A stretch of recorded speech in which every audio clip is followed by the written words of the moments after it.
Assalamualaikum warahmatullahi wabarakatuh. Perkenalkan, nama saya Sirajul Munir, Prodi PAI 7C NIM 20210960 1193. Di sini saya akan menjelaskan tentang metode qiraati pada tahun 1963.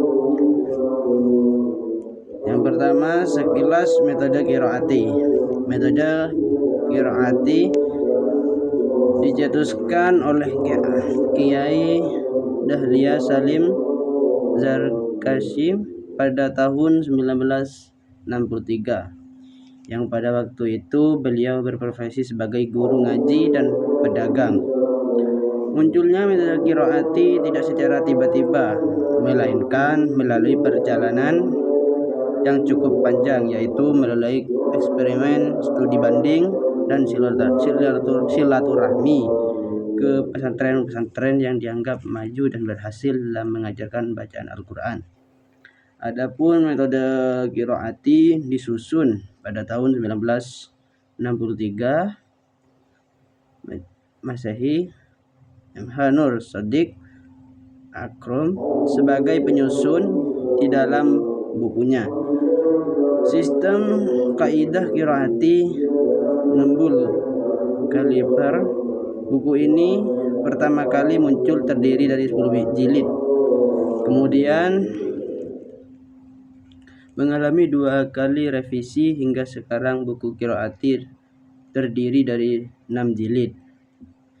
Buku ini juga merupakan hasil dari pengembangan dari kaidah metode pembelajaran Al-Quran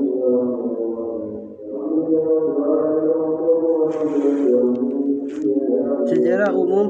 Pembelajaran membaca qiraat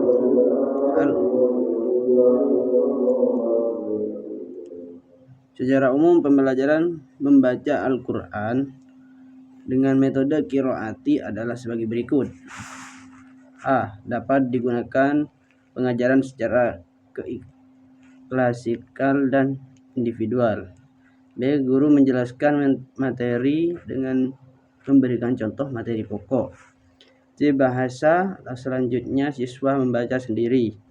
D. Siswa membaca tanpa mengeja.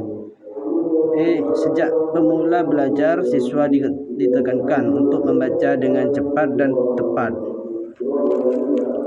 Selanjutnya, buku metode qiraati. Dalam mengajarkan metode qiraati ada 1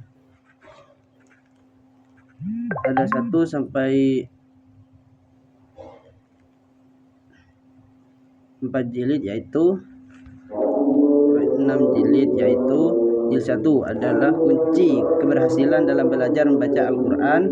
Apabila jilid 1 lancar, pada jilid selanjutnya akan lancar pula. Guru harus memperhatikan kecepatan santri. B. Jilid 2 adalah lanjutan dari jilid 1, yang di sini telah terpenuhi target jilid 1. C. Jilid 3 adalah setiap pokok bahasa lebih ditekankan pada bacaan panjang huruf mad. D. Jilid 4. Jilid ini merupakan kunci 2 Iman Murjito, pengantar metode qiraati, Semarang, Raudatul Muhaddisin 2002, halaman 13, gambar kitab metode qiraati 12 bagian pertama tahun 2000, keberhasilan dalam bacaan tartil dan tajwid. Jilid 4 merupakan lanjutan dari jilid 5, lanjutan dari jilid 4. Di sini diharapkan sudah harus mampu membaca dengan baik dan benar. Jilid 6 ini adalah jilid yang terakhir, yang kemudian dilanjutkan dengan pembelajaran juz 27. Selanjutnya, analisis keunggulan metode qiraati. Dalam proses membaca Al-Quran pada metode qiraati, guru mengajarkan murid dengan langsung memasukkan dan mempertekankan bacaan tartil sesuai dengan kaidah ilmu tajwid.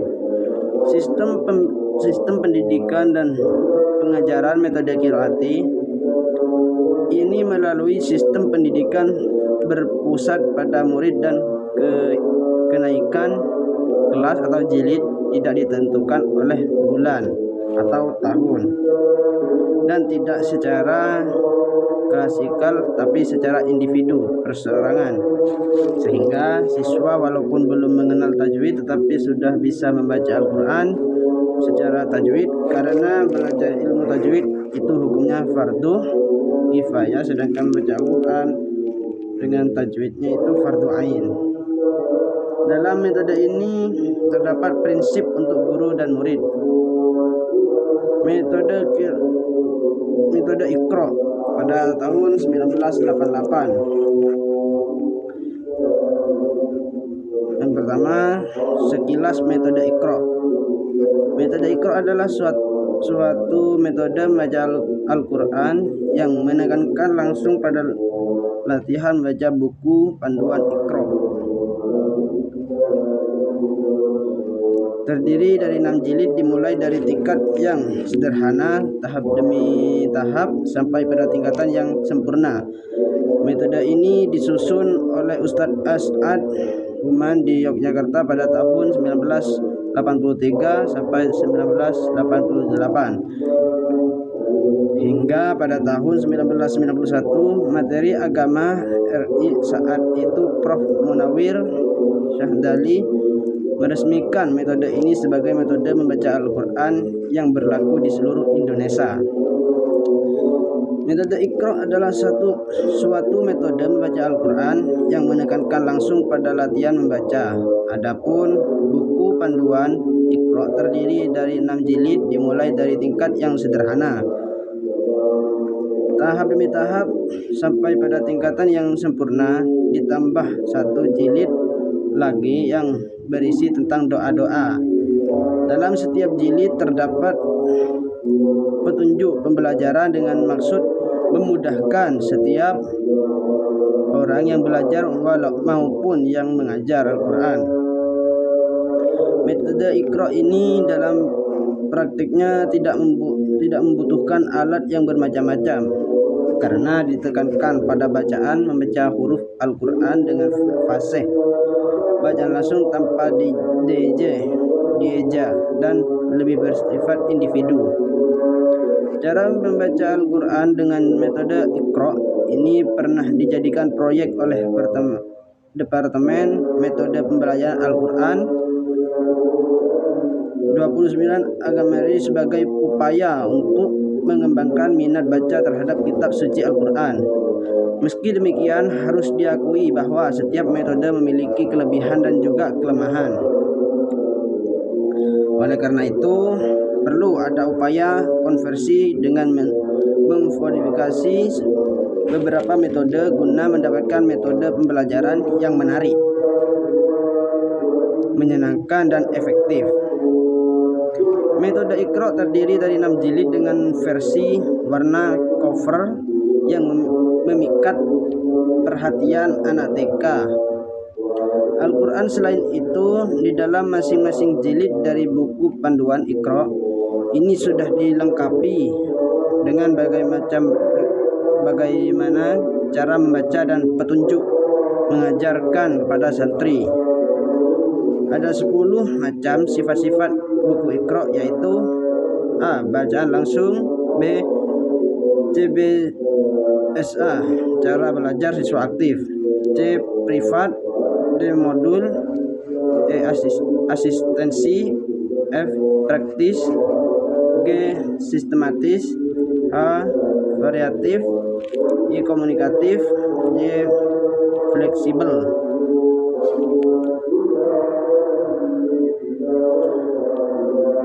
Yang kedua, prinsip metode Iqra. Prinsip dasar metode Iqra terdiri dari 5 tingkatan, yaitu Thariqat al-Saudiyah, Thariqat al-Tarji, Thariqat Baridotil, Al-Tawassu', Thariqat Bimurad. Cukup sekian presentasi dari saya. Wassalam.